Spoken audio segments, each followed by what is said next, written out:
Tesla has apparently successfully gained permit approval to build a supercharger location with a 24/7 drive-in theater and diner in Santa Monica, California, to enhance the charging experience. This information has come from documents that have been seen showing approval from the LA Department of Building and Safety. Now, although this approval is brand new news, this whole idea is not new. In 2021, Elon Musk said that he wanted to build a new supercharger location in Santa Monica that would have a 1950s style diner and theater that would show movie clips. This complex will apparently have 32 Tesla superchargers, seating area, a diner, and a couple of movie screens that will be displaying famous movie clips. Now, you might be wondering why I'm saying clips and not just full feature-length movies, and that is intentional, because to charge a Tesla, it takes between 15 and 30 minutes.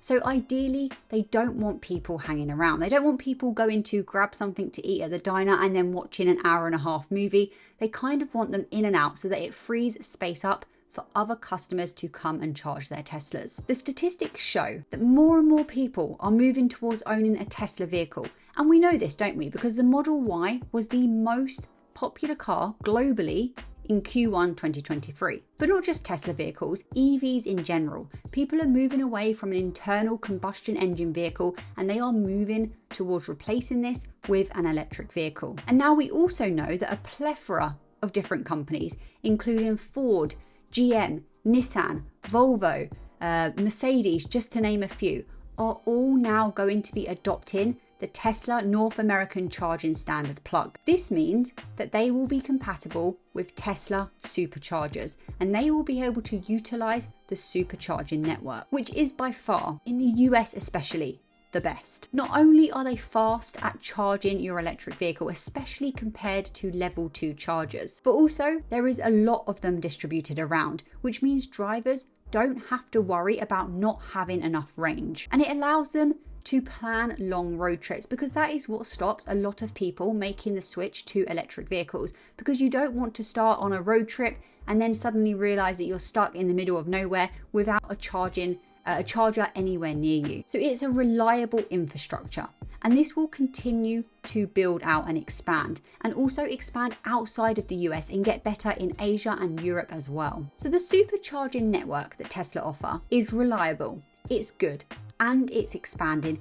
And we know that more and more people are making the shift towards EVs. And we also know that not only people with Teslas will be able to use Tesla superchargers, but also those with other electric vehicles that have adopted the Tesla plug. Them too will be able to utilize the Tesla superchargers. So we can conclude, based on this information, that the supercharging locations will become very popular. They already are, but they will become more and more in demand as time goes on. And they will have people on average spending between 15 minutes to maybe 45 minutes at these locations. And when people do that, they're probably going to want to get out of their car, stretch their legs, grab a bite to eat, maybe get a cup of coffee and use the restrooms. Now here's the smart part.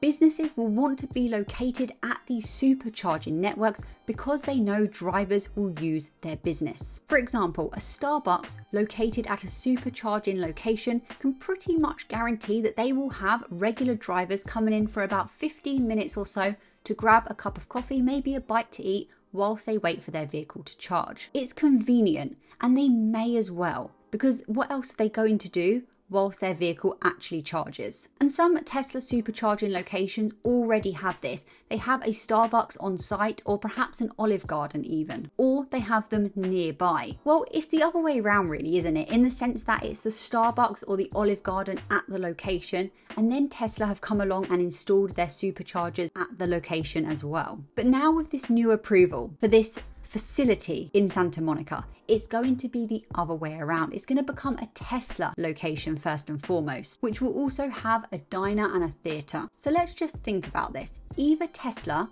are going to offer only sandwiches and vending machines and stuff like that, really convenient food, at this new supercharging location, like they already do at some of their other ones, or they are going to create and open their own diner. Elon Musk has said it's going to be a 1950s style diner. So I imagine it's not really going to be just vending machines and, you know, just a quick sandwich. It's going to be a diner. That's what it sounds like, where you can maybe get burgers, milkshakes, whatever it may be. Let your imagination run wild. So either Tesla are going to have to somewhat enter the food service industry, or they will buy and own the plot of land and then lease that building, that diner, out to another company. And if this is successful, they could expand and do this at many more locations. Obviously, all these details have not yet been confirmed, but to me, this sounds like Tesla may actually one day potentially kinda be entering the real estate business, just like we saw with McDonald's, where they own the plot of land, but they actually lease out the diner building to someone else to manage.